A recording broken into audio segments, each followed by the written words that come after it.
It's me once again.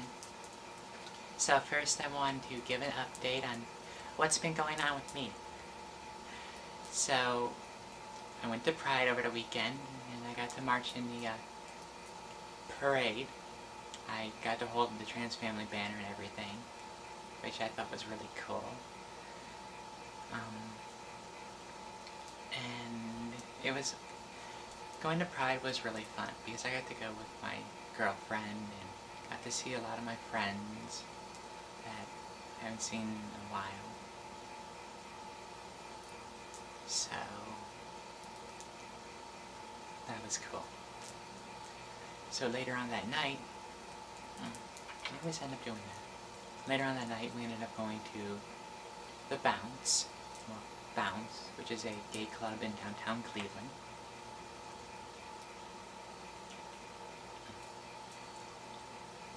And it was really, really packed. We are talking like fire hazard packed. It was so crowded, you know. And we made our way to the outside, which was fenced off because they were having a show out there. And people just started bumping into me, and I started, you know, I started shaking really, really bad, and tears started rolling down my eyes, and Teresa asked me, "Are you okay?" And I kind of hung my head down low, and mm-hmm. She's like, "Are you sure?" I'm like, and then tears were just really rolling down my eyes. I'm like, "I'm okay." She's like, "No, you're not."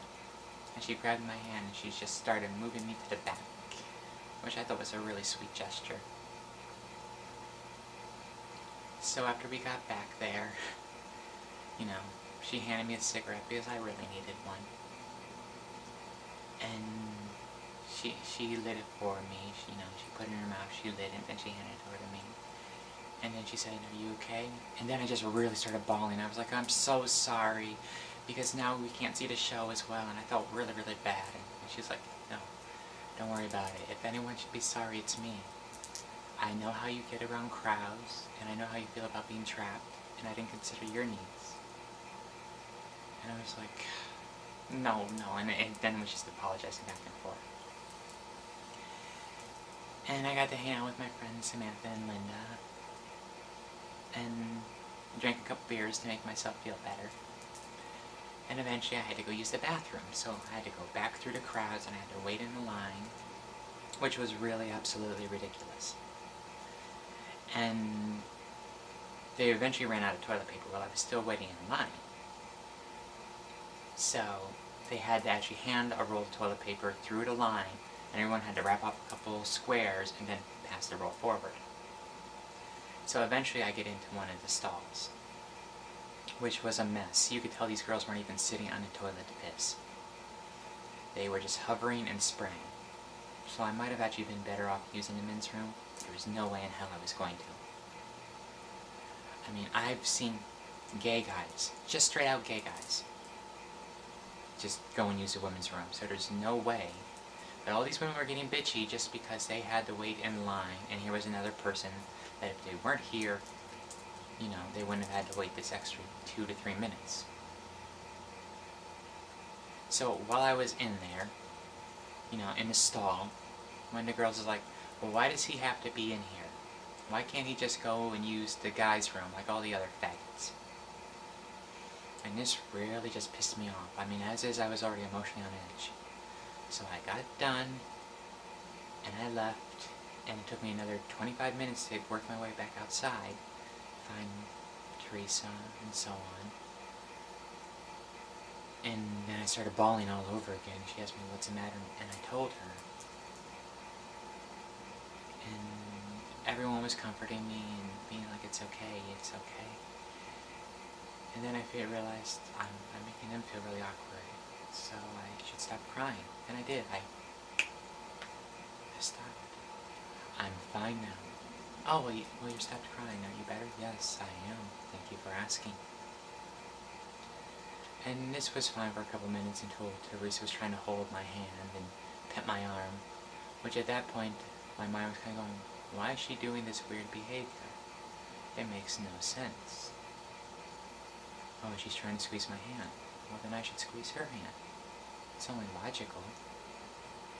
So after a while of this, Teresa was just kind of like, what the fuck? And she asked me, are you okay? And I was like, yes, I'm fine, thank you for asking. She's like, bullshit. You're not fine. I was like, no, I am. I'm really fine. And then she's like, no, you're a freaking zombie. Now snap out of it. I'm like, it's okay for you to cry. It's okay for you to deal with your emotions. But don't do this. So I hung on for a little bit longer. And, we went back to Samantha's and Linda's, which are an adorable couple. And, I got some red wine, I got some white wine. I like the white wine a lot better. And, they comforted me and everything. And, yeah, that was awkward. So, I ended up going home with Teresa, and I was in the truck. And then I just started bawling. I mean, the crisis was over, but since I stuffed my emotions, and I didn't get a chance to fully deal with them, they just came out, because I didn't fully deal with them. And I was crying, and I was like, but I'm okay now, but it's no longer that situation. It's like, yep, but... So, I finished crying, and then I had a panic attack. My heart started speeding up. Yeah, unfortunately, I'm one of those kind of people that if I get overly emotional, my heart speeds up. But sometimes it does it anyway, even if I'm not being emotional. But if I am being overly emotional, it's guaranteed that I'll probably speed up. I know. Murphy's Law has really just done me in. So, you want to be a girl. Uh-huh. So you guys start taking these pills. Uh-huh. The pills make you really emotional. Uh-huh. You get emotional, you have panic attacks, and your heart speeds up. Uh-huh. You're fucked. Yeah. So, it was still all in all a good day. And I'm amazed at some of the changes that have happened to me.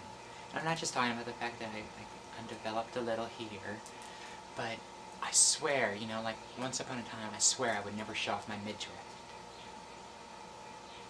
Which, I now have no problem doing. And I swear once upon a time I would never wear short, revealing tops and, show off my skin.